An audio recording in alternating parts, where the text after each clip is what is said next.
आखिर क्यों bubble wrap फोड़ने से कम होता है स्ट्रेस? भारत के इस गांव में दो लड़कों की करवाई जाती है धूमधाम से शादी, लेकिन क्यों? ये है दुनिया का पहला mobile phone free island. Smartphone वालों को नहीं मिलती है एंट्री। और क्या चाय पीने से सच में काले हो जाते हैं इंसान? जाने क्या कहता है विज्ञान।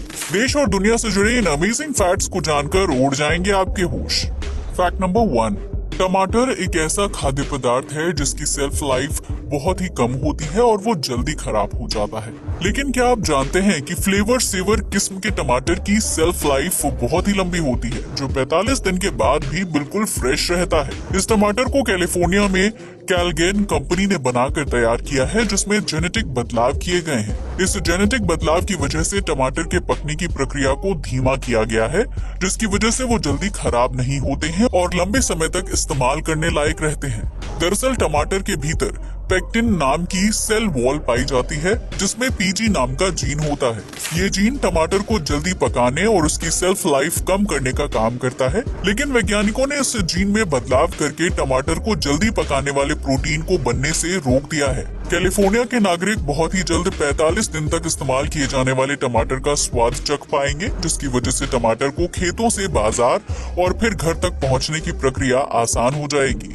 फैक्ट नंबर 2, किसी कीमती या नाजुक सामान की पैकेजिंग के लिए बबल रैप का इस्तेमाल किया जाता है, जिसे हाथ से फोड़ने पर अलग ही मजा आता है।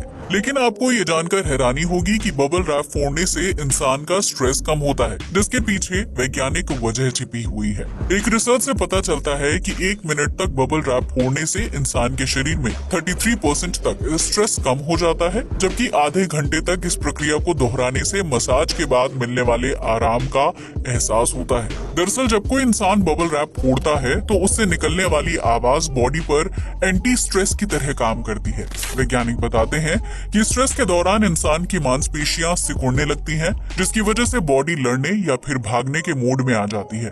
बबल रैप फोड़ने पर मांसपेशियों में हलचल होती है और उनकी सिकुड़न कम होने लगती है, जबकि इस प्रक्रिया से विकसित होने वाली आवाज दिमाग को पॉजिटिव सिग्नल भेजती है। इस वजह से बबल फोड़ने से इंसान को स्ट्रेस से छुटकारा मिल जाता है, जबकि उसकी मांसपेशियों और दिमाग को भी शांति का एहसास होता है। फैक्ट नंबर 3, भारत के राजस्थान में एक ऐसा गांव है जहां दो लड़कों की आपस में धूमधाम से शादी करवाई जाती है। इस गांव को बड़ोदिया के नाम से जाना जाता है, जहां हर साल होली से ठीक पहले दो युवकों की शादी करवाने की परंपरा का पालन किया जाता है। इस परंपरा के तहत होली से एक रात पहले यानी होलिका दहन के दौरान गाँव के दो छोटे लड़कों को दूल्हा दुल्हन बनाया जाता है और फिर उनकी आपस में शादी करवा दी जाती है, जिसमें गांव के सभी लोग शामिल होते हैं और खूब नाच गाना करते हैं। इस अजीबोगरीब शादी के लिए गांव में दो लड़कों का चुनाव खास तरीके से होता है, जिसके लिए उन लड़कों को चुना जाता है जिनका जनेऊ संस्कार नहीं होता है। इस शादी को गेरिया विवाह कहा जाता है, जिसमें शादी के अगले दिन दोनों लड़कों को बैलगाड़ी में बिठाकर पूरे गाँव में घुमाया जाता है और फिर सभी गाँव वाले होली का त्योहार मनाते हैं। गेरिया विवाह की शुरुआत कई साल पहले हुई थी, जब बड़ोदिया गाँव दो हिस्सों में बंट गया था। गांव को एक करने के लिए दो छोटे लड़कों की शादी करवाने का फैसला किया गया था, जिसमें पूरे गांव के लोग इकट्ठा होते हैं और हंसी खुशी होली के त्योहार का आनंद उठाते हैं। इस विवाह से बड़ोदिया गांव फिर से एक हो गया था, लेकिन गांव वालों ने इस परंपरा को छोड़ा नहीं और हर साल दो छोटे लड़कों की शादी करवाने के रिवाज को पीढ़ी दर पीढ़ी आगे बढ़ाते रहे। तब से लेकर अब तक ये परंपरा इसी तरह चली आ रही है, जिसमें गाँव वालों को शामिल होने में बहुत ही मजा आता है।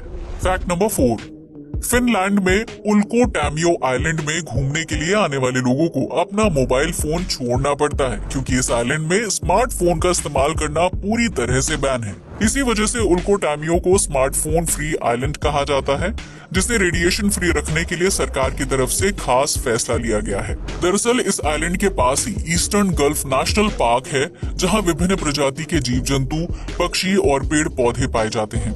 आइलैंड में घूमने आने वाले पर्यटक अगर अपने साथ फोन लेकर आएंगे तो उनका पूरा ध्यान फोटोज और वीडियो क्लिक करने पर रहेगा। इसकी वजह से वो उल्कोटैमियो की खूबसूरती को एंजॉय नहीं कर पाएंगे, जबकि इससे जीव जंतुओं के प्राकृतिक माहौल को भी नुकसान पहुंचेगा।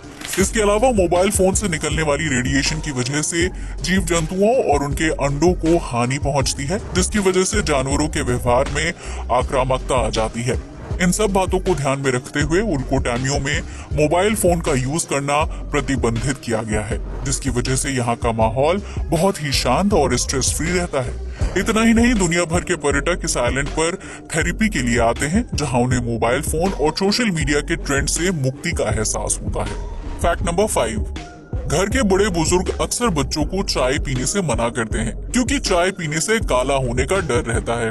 लेकिन चाय पीने से सच में त्वचा का रंग काला होने का कोई वैज्ञानिक सबूत नहीं है, क्योंकि इंसान की त्वचा का रंग मेलेनिन नाम के जेनेटिक्स पर निर्भर करता है। अगर किसी इंसान के शरीर में मेलेनिन जेनेटिक की मात्रा ज्यादा होती है तो उसकी त्वचा का रंग सांवला या काला होता है। वहीं अगर किसी व्यक्ति के शरीर में मेलेनिन कम होता है तो उसकी त्वचा का रंग गोरा होता है। ये जेनेटिक्स सिर्फ त्वचा के रंग को ही निर्धारित नहीं करता है, बल्कि इसकी वजह से बालों का रंग भी विकसित होता है।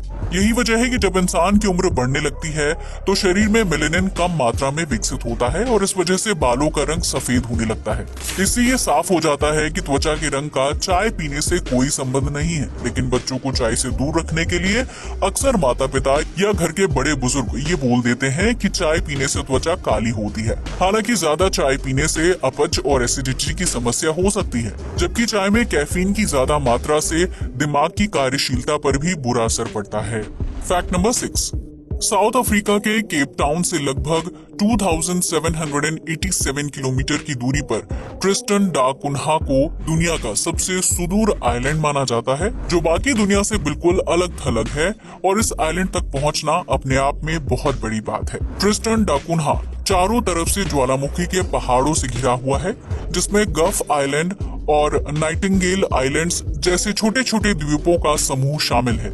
इस आइलैंड पर 250 लोग रहते हैं, जिनका अपना संविधान और नियम कानून है। हालांकि ट्रिस्टन डा कुन्हा तक पहुंचने के लिए हवाई जहाज का यूज नहीं किया जा सकता है, क्योंकि यहाँ कोई हवाई पट्टी या एयरपोर्ट नहीं है। इस आइलैंड तक पहुंचने का एकमात्र रास्ता समुद्र है, जहाँ नाव या जहाज से ही पहुंचा जा सकता है। अगर कोई इंसान केप टाउन से अपनी यात्रा शुरू करता है तो उसे ट्रिस्टन डा कुन्हा तक पहुंचने में लगभग 6 दिन का समय लग जाएगा। इस आइलैंड पर सबसे लंबे ज्वालामुखी के पहाड़ को क्वीन मैरी कहा जाता है, जो समुद्र तल से 6765 फीट की ऊंचाई पर है।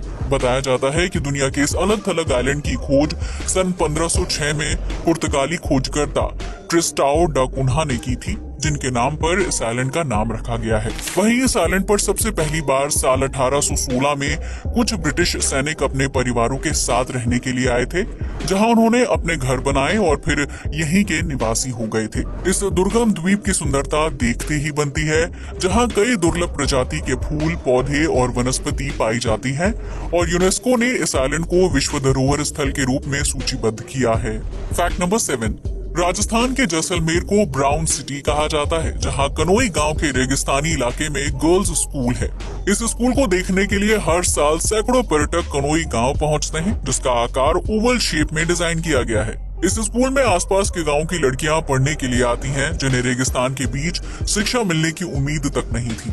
इस स्कूल को राजकुमारी रत्नावती गर्ल्स स्कूल के नाम से जाना जाता है, जिसे अमेरिका के एक गैर सरकारी संगठन CITTA फाउंडेशन ने बनाकर तैयार किया है। इस स्कूल में एक भी एयर कंडीशनर नहीं है, लेकिन ओवल शेप होने की वजह से क्लासरूम के अंदर बिल्कुल भी गर्मी का एहसास नहीं होता है। इस डिजाइन की वजह से सूर्य की रोशनी सीधा स्कूल के अंदर नहीं पहुंचती है और न ही इमारत की बाहरी दीवारों को गर्म कर पाती है, जबकि दीवारों के बनाने के लिए इस्तेमाल किए गए पत्थर खुद को ठंडा रखने का प्राकृतिक हुनर जानते हैं। इस स्कूल की यूनिफॉर्म को देश के मशहूर डिजाइनर सब्यासाची मुखर्जी ने तैयार किया है, जिसमें लड़कियों के पढ़ने के साथ साथ 400 लड़कियों के रहने के लिए हॉस्टल की सुविधा भी है। इस स्कूल में टेक्सटाइल म्यूजियम और परफॉर्मेंस हॉल है, जहां स्थानीय कलाकार हाथों से तैयार वस्तुओं की एग्जीबिशन लगाकर पैसे कमाते हैं। वहीं इस स्कूल में बिजली की जरूरत को पूरा करने के लिए सोलर पैनल लगाए गए हैं, जिसका आर्किटेक्चर बहुत ही कमाल का है। फैक्ट नंबर 8, दुनिया भर के स्कूलों में छात्र स्मार्टफोन का यूज करते हैं, जबकि कोरोना महामारी के बाद से स्मार्ट क्लास का प्रचलन काफी ज्यादा बढ़ गया है। संयुक्त राष्ट्र संघ की संस्था यूनेस्को स्कूलों में मोबाइल फोन पर बैन लगाने की योजना पर काम कर रही है, जिसके तहत आने वाले समय में स्कूल्स में स्मार्टफोन का यूज पूरी तरह से बंद हो सकता है। यूनेस्को ने तर्क दिया है कि ऑनलाइन शिक्षा नीति होने की वजह से दुनिया भर में 50 करोड़ से ज्यादा छात्रों ने पढ़ाई छोड़ दी है, जबकि कई छात्र ऑनलाइन क्लास में शामिल तो होते हैं, लेकिन उन्हें पढ़ाई बिल्कुल भी समझ नहीं आती है। वहीं अमेरिका और यूरोप जैसे देशों में स्मार्ट क्लास की वजह से बच्चों का रिजल्ट पहले के मुकाबले खराब आ रहा है, जबकि कई बच्चे मैथ्स में कमजोर हो गए हैं। यूनेस्को का मानना है कि ऑनलाइन क्लास की वजह से बच्चों की पढ़ाई में रुचि घट रही है, जबकि स्कूल्स में मोबाइल फोन ले जाने वाले बच्चे ऑनलाइन गेमिंग और दूसरी साइट्स पर ज्यादा वक्त बिताते हैं। इससे बच्चों के मानसिक और शारीरिक विकास पर बुरा असर पड़ता है,